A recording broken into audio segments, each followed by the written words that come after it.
నేను వజ్రాలు కాజేసానని నా అసిస్టెంట్కి మహా చెడ్డ అనుమానంగా ఉందయ్యా జేమ్స్. అదన్నమాట. లేనిపోనిది చెయ్యక చెయ్యక ఏదో ఒక మర్డర్ చేస్తే ఎన్ని కష్టాలు వచ్చాయిరా నాయనా. ఏదో మావాడు ఆఫ్రికా నుంచి డైమండ్స్ తెచ్చానని నాతో చెప్పుకున్నాడు. ఎలాగైనా అవి కాజేసి అమ్మేసుకుని ఏ అమెరికానో పారిపోదామని ప్లాన్ వేశాను. మర్యాదగా అడిగితే ఇవ్వలేదని ఓసారి కాల్చాను. అంతే, అర్ధాయుష్య వెధవ హరీమన్నాడు. అదనమాట. ఇన్ని గొడవలు వస్తాయనుకోలేదయ్యా అసలు. మూర్తి గారు, మీరు ఊరికే కంగారు పడకండి. కంగారు పడకని ఇంకేం చేయమన్నావయ్యా? టెన్షన్ పెరిగి పెరిగి జ్వరం వచ్చేసింది. నా నుదురు చూడు ఎంత వేడిగా కాలిపోతుందో. ఇదిగో దీని మీద నేతికిని కరగబెట్టుకోవచ్చు. అదనమాట. అవతల మా పాండు అసాధ్యుడయ్యా. అరచేతికి కూడా తెలియకుండా 5 వేళ్ళు కోసేయగలడు. ఏమైనా ఇవిగో వజ్రాలు, వీటిని ఎవరికైనా ఏ ధరకైనా అమ్మేసి నాకు డబ్బిప్పించే ఏర్పాటు చేయి. నీ ఇష్టం వచ్చినంత కమిషన్ తీసుకో. అదనమాట. పాండు ఏమోనయ్యా? వాళ్ళకి మైలుగా తెలుస్తుందండి. ఇంపాసిబుల్. ఏమోనాయనా? మీరేం మాట్లాడకండి. ఎవరు? పోస్ట్ సౌమిత్రి, అవిగో డైమండ్స్, అడుగో దొంగ. అరెస్ట్ చేయండి. Thank you very much. Thank you very much. Congratulations Guruji. Congratulations. Boss arrest అయ్యి మీరు ఆయన స్థానంలో ఎండి అయిన శుభ సందర్భంగా అందుకోండి మా శుభాకాంక్షలు. 1 minute.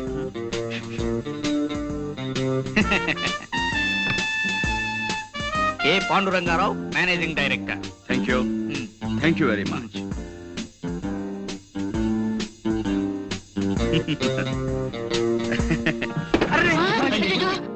No no no no. మనం ఒకవేళ కింద పడిపోయినా మన జాగ్రత్తలో మనం ఎలా ఉండాలో మీకు చేసి చూపిద్దామని కావాలనే పడిపోయాను. ఇదేమిటండి అపశకునం? No no no no. ఇలా అపశకునాలని అశుభాలని అమ్మమ్మ కవులు చెప్పడం నాకు నచ్చవు. పనే దైవంగా భావించే మనిషిని నేను. మీరు అందరూ వెళ్ళి మీ పనులు జాగ్రత్తగా చూసుకోండి. గణపతి, గురూజీ ఈ కుర్చీ వెంటనే రిపేర్ చేయించు. ఇప్పుడు కాదు, క్యాలెండర్ చూసి వర్జ్యం అది లేకుండా పని మొదలు పెట్టించు. అలాగే గురూజీ. ప్రస్తుతానికి స్టూల్ తీసుకురానా? అక్కర్లేదు, ఈ టేబుల్ వాడుకుంటాను. వెళ్ళు. అమ్మా, అమ్మో. అయ్యగారు, అమ్మాయి గారు వచ్చారు.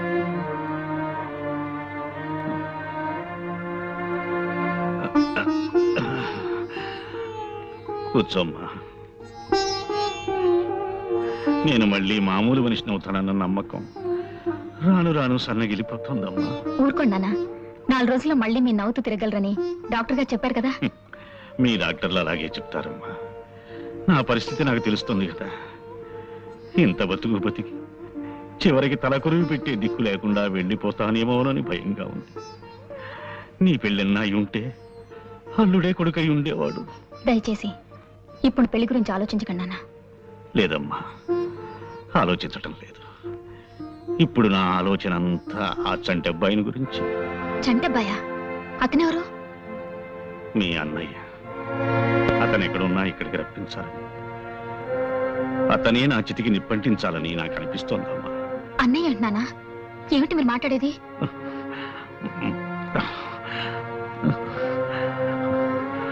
ఆ ఫోటో చూడమ్మా. ఎవరిది? మీ అన్నయ్య తల్లిది. ఏమిటో వివరంగా చెప్పండి నాన్న. చెప్తానమ్మా. మీ అమ్మకి భయపడి కొన్నాళ్ళు ఈ రహస్యం దాచిపెట్టాను. ఆమె వెళ్ళిపోయిన తరువాత ఎదిగిన కూతురివి నీకు చెప్పుకోవడానికి సిగ్గుపడి మరికొంతకాలం దాచిపెట్టాడు. ఇప్పుడు తొందరపడి నీకు చెప్పక తప్పదమ్మా. అది శర్మిష్ట ఫోటో.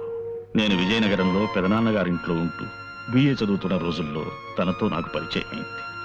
శర్మిష్ట తండ్రి తాలూకా ఆఫీసులో చిన్న ఉద్యోగి.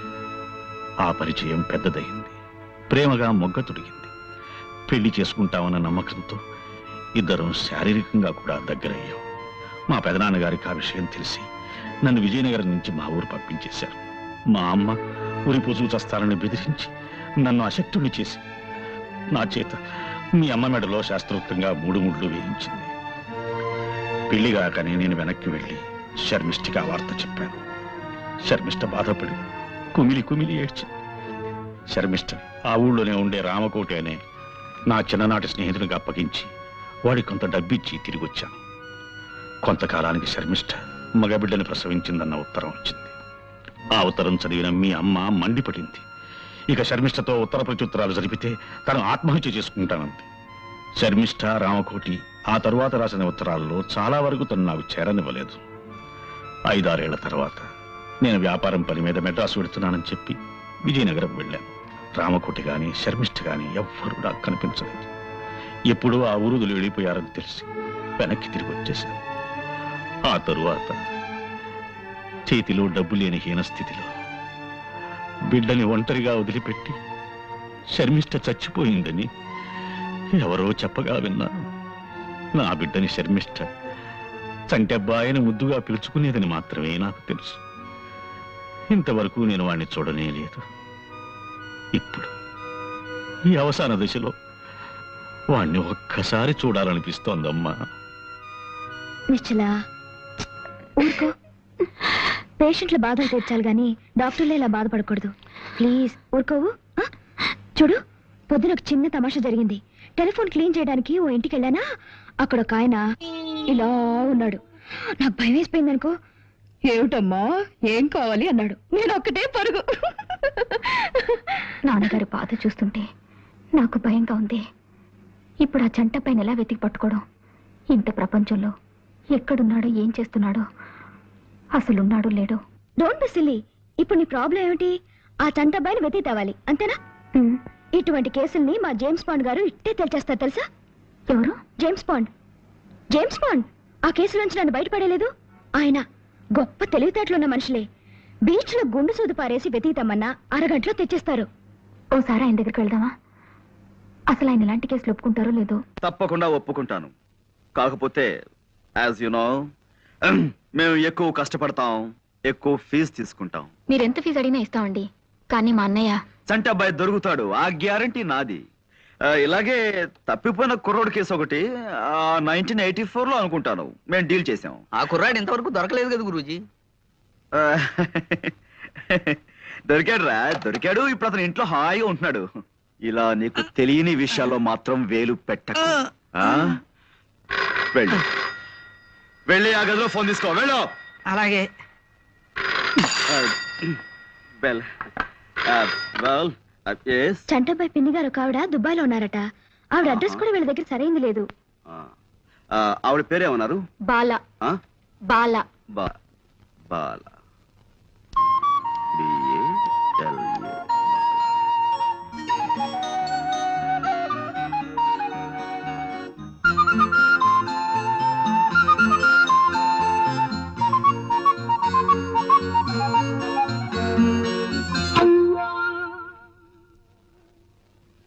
ఆ ఒక్క ఆధారం రామ్కోటి గారి పాత అడ్రస్ తప్ప చంటబ్బాయి గురించిన వివరాలు ఏం తెలియవు. అవి మేం పట్టుకుంటాం. అటువంటివి మాకు కొట్టిన పిండి. రామ్కోటి గారి అడ్రస్ మీ దగ్గర ఉందా? ఆయన విజయనగరంలో ఉన్నప్పటి అడ్రస్ ఇది. ఇప్పుడు ఇంకా ఆయన అక్కడ ఉంటున్నారో లేదో తెలియదు.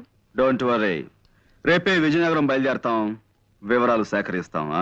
గురూజీ, ఆ. మీ ఇంటి దగ్గర నుంచి ఫోన్. ఆ. పనివాడు చేశాడు. మీ ఇంట్లో దొంగలు పడి స్టీల్ గిన్నెలు ఎత్తుపోయారట. Is it? అవును, విఘ్నేశ్వర డిటెక్టివ్ ఏజెన్సీ వాళ్ళతో మాట్లాడుతుంది గురూజీ. No. గురూజీ, వెంటనే విఘ్నేశ్వర డిటెక్టివ్ ఏజెన్సీకి ఫోన్ చేయండి గురూజీ. వాళ్ళది మనకంటే మంచి కంపెనీ కదా, దొంగలు ఇట్టే పట్టేస్తారు గురూజీ. నా మాట విని త్వరగా ఫోన్ చేయండి గురూజీ. Stop it. పిచ్చివాడ, వాడు దొంగ కాదురా. ఆఫీస్ లో పాయసం కాసుకుందామని గిన్నె కోసం నేనే వాడిని ఇంటికి పంపించాను. ఈలోగా నీకు కంగారు. ఇప్పుడు అదే ట్రైనింగ్ అవుతున్నారండి. బెల్. ఓకే, విషయానికి వస్తే 15 రోజుల లోపల నేను చంటాబాయిని పట్టుకుని మీకు అప్ చెప్తాను. Okay, you please carry on.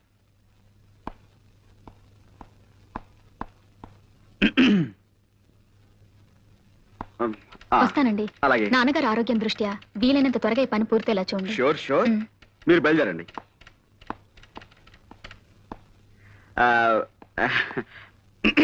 నువ్వు కొట్టమ్మా. కమాకనం కమాకళ్ళి కయే కక్క కడ కరే కప్పు. జోలా బాబాయ్. ఏం గురూజీ, విఘ్నేశ్వర డిటెక్టివ్ ఏజెన్సీకి ఫోన్ చేసి మీకేమన్నా?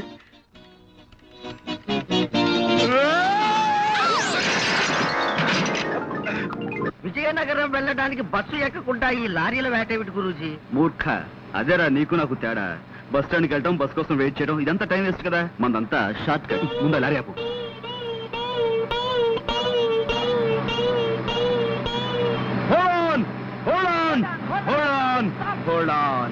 Hold on. విజయనగరం. ఎక్కువ త్వరగా ఎక్కువ. ఒరేయ్, నేను అర్జెంటుగా ఊరికి వెళ్ళాలి. ఇప్పుడు కాదు, నన్ను వదిలేసాయి. అదంతా నాకు తెలియదు బాస్. నా డ్యూటీయే.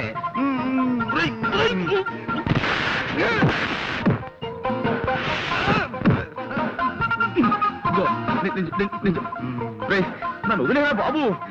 నాకు అర్జెంట్ పడి ఉందిరా. నన్ను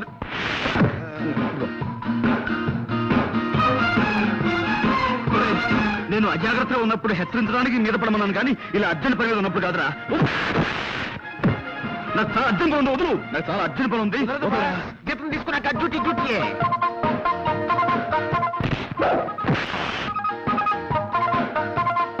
రా.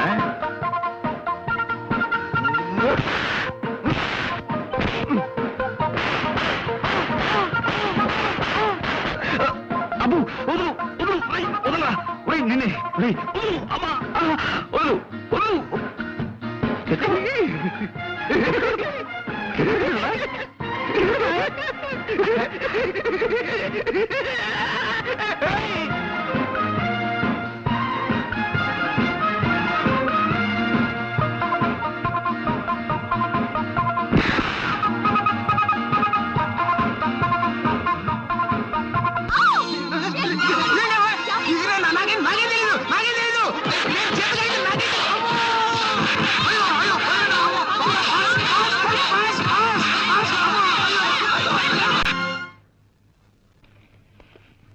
Good morning sir.